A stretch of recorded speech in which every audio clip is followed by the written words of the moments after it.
सुरू.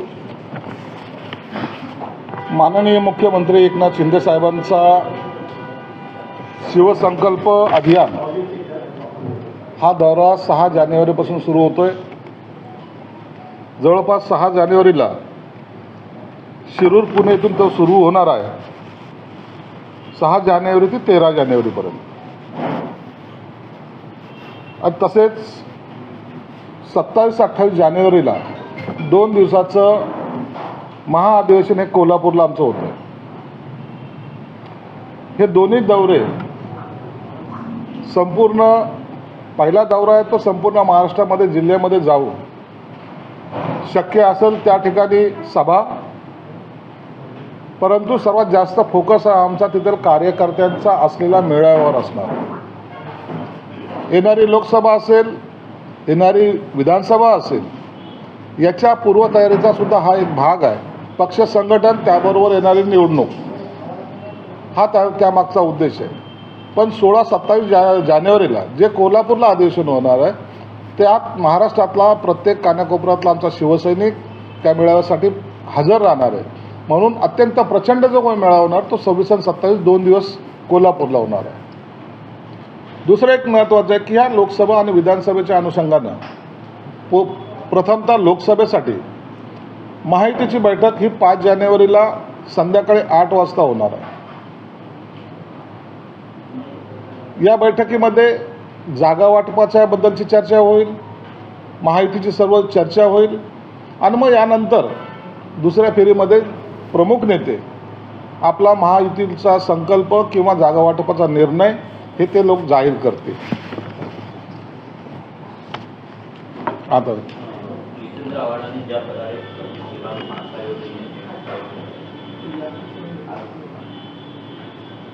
कोल्हापूरमध्ये आपण जात आहात, कोल्हापूरमध्ये आपण येत आहात. कोल्हापूरच्या आपल्या ज्या दोन्ही जागा आहेत लोकसभेच्या, त्याचा रिपोर्ट कुठेतरी निगेटिव्ह येतोय. त्या जागा बदलल्या जातील, विद्यमान जे खासदार आहेत त्यांना संधी मिळणार नाही अशा पद्धतीचं म्हणलं जातं. नेमकी काय? नाही, याचा सर्व निर्णय हे पक्षप्रमुख आमचे जे नेते आहेत एकनाथ शिंदे साहेब घेतील. आणि कुठं निगेटिव्ह किंवा पॉझिटिव्ह हा हेतू नाही. तर कोल्हापूर हे एक वेगळं स्थान, त्याला एक सन्मान. आतापर्यंत शिवसेनेचे जे काही महामेळावे झालेत, महाअधिवेशन झालेत, ते कराडला झाले असतील, नाशिकला झाले असतील, पुण्याला झालेले आहेत. मग आता हे कोल्हापूर स्थान आम्हाला तिथून याची सुरुवात करायची म्हणून कोल्हापूर निवडलेलं आहे. मंत्रिमंडळातले एक सदस्य अब्दुल सत्तार वारंवार बेताल वक्तव्याने नेहमी चर्चेत असतात. काल परवाचा एक व्हिडिओ व्हायरल झालेला आहे, त्याच्यात ते कार्यकर्त्यांना लाठीने मारा आणि अपशब्द देखील वापरतात. यामुळे ही प्रतिक्रिया काय? या अशा नेत्यांमुळे किंवा अशा मंत्र्यांमुळे आपण जे शिबिर घेत आहे, आपण जे दौरे काढतात त्या सगळ्यात कुठेतरी डाग लागतो असं तुम्हाला वाटतं? हे पहिलं वक्तव्य नसेल.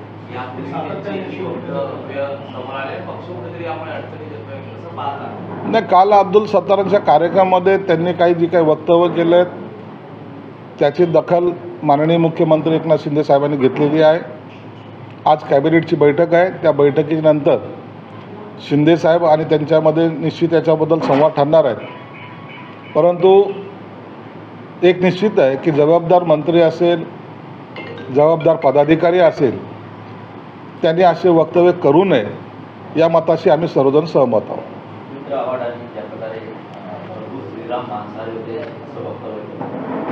जितेंद्र आव्हाडने रामाबद्दलचे जे काही वक्तव्य काल केले ते वक्तव्य तुम्ही त्याला सरळ असं अर्थाने घेऊ नका. शरद पवारांच्या उपस्थितीमध्ये त्यांच्या व्यासपीठावर जितेंद्र आव्हाड जेव्हा बोलतो याचा अर्थ ती शरद पवारांची भूमिका आहे. शरद पवार त्याच्या तोंडातून ते वदवले गेलं असावं असं माझं मत आहे.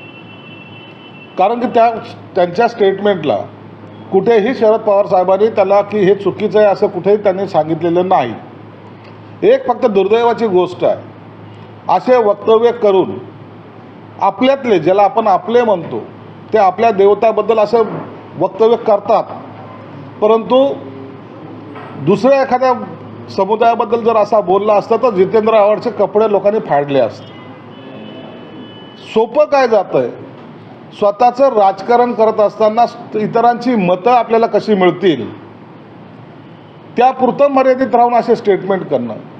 आता राम मंदिराचं उद्घाटन होतं आहे, देशामध्ये जल्लोष आहे, त्यावेळेला असे वक्तव्य करून त्या हिंदू धर्माच्या भावनावर मीठ चोळण्याचं काम त्यांनी केलेलं आहे. आणि दुर्दैव असं आहे, जे स्वतःला हिंदुत्वाचे राजे महाराजे काय काय म्हणतात, ज्यांच्याकडे वारसा आलेला असे जे म्हणतायत, ते याच्यावर ब्रश शब्दही बोलत नाही. त्यांना याच्याबद्दलचं काय मत जर विचारलं तर आता या घडीपर्यंत त्यांनी एकही त्याचा निषेध किंवा त्याला विरोध केलेला नाही. मतासाठी लाचारी करणारी ही जी काही मंडळी जमा झालेली आहे, याला येणाऱ्या लोकसभेमध्ये आणि विधानसभेमध्ये जनता जरूर त्यांचा रस्ता दाखवेल. परंतु एक लक्षात ठेवा, हिंदूच्या भावना भडकवण्याचा किंवा त्यांच्या देवतावर अपमान जर कराल तर त्याचा परिणाम तुम्हाला भोगावा लागेल, हे एवढं मात्र निश्चित आहे. आव्हाड साहेबांनी सभामध्ये बोलायच्या ओघात बोलून गेलो, कोणाच्या भावना दुखवल्या असतील तर मी केली. आणि ते माझं स्वतःचं वैयक्तिक मत आहे, पक्षाची भूमिका नाही असंही ते म्हणाले. पक्षाच्या स्टेजवर बोलल्यानंतर ती पक्षाची भूमिका होत असते. मी इथे तुमच्यासमोर बोलतो, ही पक्षाची भूमिका आहे. हा संजय शिरसाट संवाद साधत नाही, पक्ष म्हणून आम्ही संवाद साधतोय. आणि एखाद्याला शिवी द्यायचं आणि पुन्हा खेद व्यक्त करायचं, ही कुठली पद्धत आहे? ही कुठली पद्धत आहे तुम्हाला? दरवेळेला तुमचं हेच असतं. गांधीची जे आत्महत्या का, त्याची हत्या का केली, 3 वेळेला प्रयोग का झाला, तो ओबीसी आहे का, हे तुम्हाला कोणी विचारायला आलं होतं? राम जंगलामध्ये काय खात होते, ह्यांना काय करायचं आहे त्याशी? परंतु हे मुद्दामून ह्या वेळेला इतर समाजाला दाखवण्यासाठी की बघा हमने विरोध किया था, हे भासवायचं काम आहे. आणि ज्यांच्या अत्यंत जवळीक आहे ना, ज्यांना आघाडी करायची आहे, इथं सत्ता आणायची आहे, त्या लोकांनी याच्यावर बोंबवलं पाहिजे ना. तो 10चा भोंगा तर बोंबलताना दिसलाच नाही. म्हणजे यांचा सगळ्याची मूक संमती आहे, इतरांचे मतं घेण्यासाठी केलेली ही लाचारी आहे. म्हणून आव्हाडच्या जी त्याला तशी किंमत आम्ही देत नाही, परंतु या मोठ्या नेत्यांनी त्याला त्याच्या तोंडी भरवलेली वाक्ये हे मी आवर्जून सांगतो. रामलल्लाच्या प्रतिष्ठापनेकरिता मुख्यमंत्र्यांना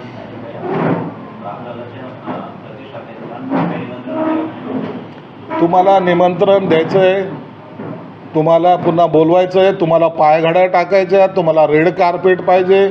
अहो तुम्ही रामाच्या दर्शनाला जाताय ना, का तो काय सार्वजनिक कार्यक्रम आहे ना? तो काय एखाद्याचं लग्न आहे का ते? दरवेळेला निमंत्रणावरून भांडणं करायची, नंतर सांगायचं की आम्हाला निमंत्रण जरी नाही आलं तरी जाणार आहोत. संपला ना विषय. मग मुख्यमंत्र्यांनी किंवा इतरांनी या विषयाची कधी चर्चा केली आहे का? आम्हाला रामलल्लाच्या दर्शनाला जायचं आहे, त्या टायमाला आमचा कार्यक्रम ठरला जाईल आणि आम्ही सर्वजण रामलल्लाच्या दर्शनाला जाऊ. ज्यांना जायचं नसेल, ज्यांना आणखीन कुठं जायचं असेल गुडघे टेकायला, त्यांनी तिकडं जावं. परंतु रामलल्लाच्या दर्शनाला महाराष्ट्रातला सर्वसामान्य तो सेवकापासून ज्याने तिथं सेवा दिलेली त्यापासून सर्वजण जातील. आणि हा 22 जानेवारीचा दिवस हे भारतभर अत्यंत जल्लोषात साजरा केला जाईल. सार्वजनिक सुट्टी जाहीर करा अशी मागणी आपले आमदार प्रताप सरनाईक, आता मंगलप्रभात लोढा असे सगळेजण करू लागले. आपली काय म्हणणं? यावर मुख्यमंत्री आणि त्यांचे सहकारी निर्णय घेतील. त्यांनी त्यांच्या भावना व्यक्त केलेल्या आहेत आणि त्याचा आदर आम्ही जरूर करतो. परंतु ते करायचं का नाही हा निर्णय मुख्यमंत्री करतील. कुठल्या एका चौकाला बाळासाहेब ठाकरेंचं नाव द्यावं अशी मागणी बाळासाहेब ठाकरे यांचं नाव तिथल्या एका चौकाला द्यावं अशी मागणी मनसेकडून केली. ठीक आहे, त्यांची मागणी आहे, तिथलचे CM त्याच्यावर विचार करतील. त्याबद्दल आपण वक्तव्य करणं योग्य नाही. लोकसभेची जागा वाटपाची अजून चर्चा सुरू नाही झाली आहे, तोपर्यंत आपण पाहतो मंत्रालय परिसरात हवी खासदार म्हणून बॅनर झळकत आहेत सामंत यांचे, प्रिया सामंत यांचे. त्याचबरोबर काल नारायण देखील त्या जागेवरती दावा केलेला आहे. कसं पाहताय? लोक कोणतीही निवडणूक असेल त्या निवडणुकीच्या काळामध्ये तेथील स्थानिक कार्यकर्ते अशी बॅनरबाजी करत असतात.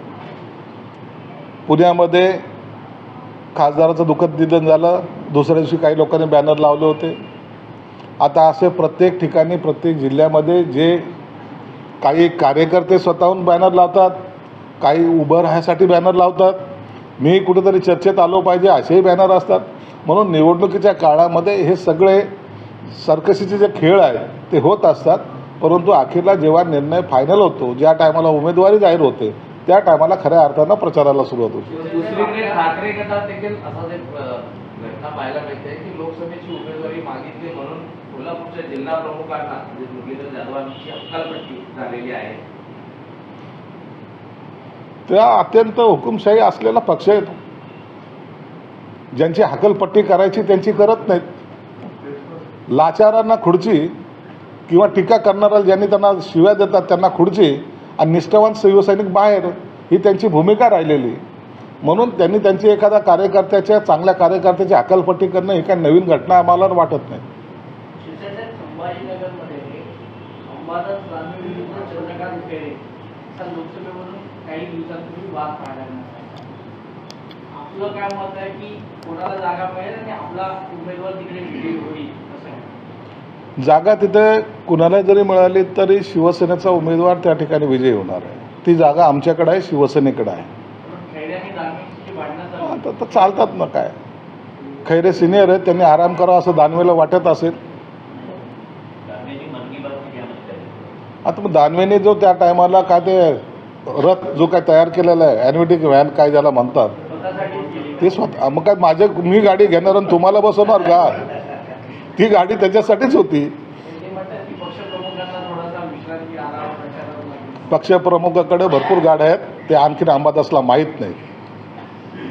मराठा आरक्षणासाठी मुख्यमंत्र्यांमध्ये निर्णय घेण्याची क्षमता आहे, मात्र इच्छाशक्तीचा अभाव आहे, असं राजेश टोपे यांनी म्हटलं. राजेश टोपेंना चांगल्या प्रकारे माहिती आहे की माननीय मुख्यमंत्र्यामध्ये कोणताही निर्णय घ्यायची किती क्षमता आहे आणि ती क्षमता त्यांनी वारंवार सिद्ध करून दाखवलेली आहे. मग ते उठावापासून तर आतापर्यंत सगळे निर्णय हे मुख्यमंत्री घेतात आणि जो निर्णय घेतात त्यातून पुढे माघार त्याची घेतलेली नाही.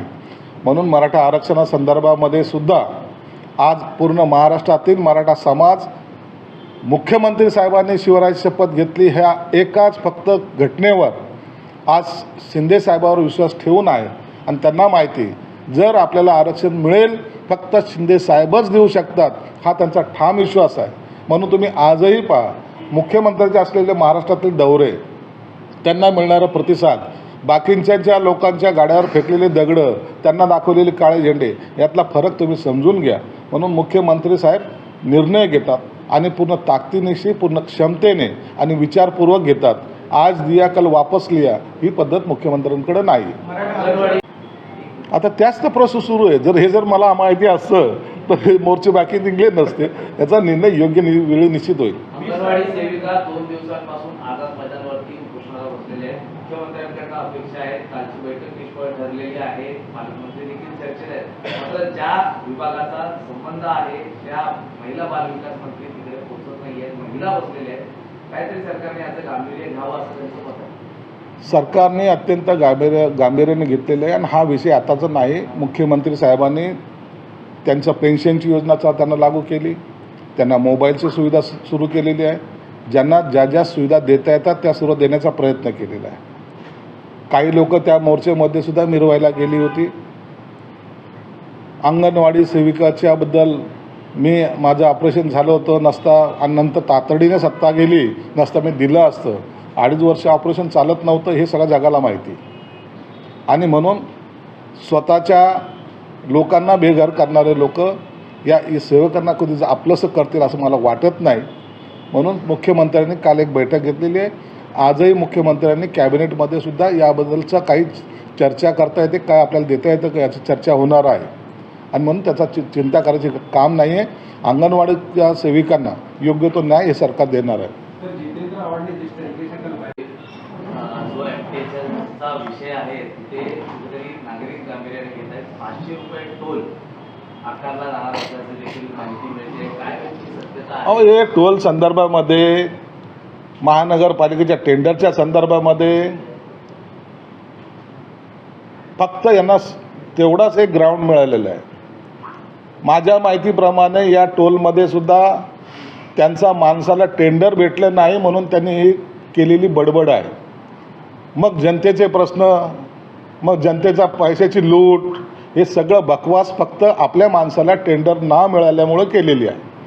तरी सरकार कधीही या सर्वसामान्यांच्या प्रश्नावर सिरियस असतं.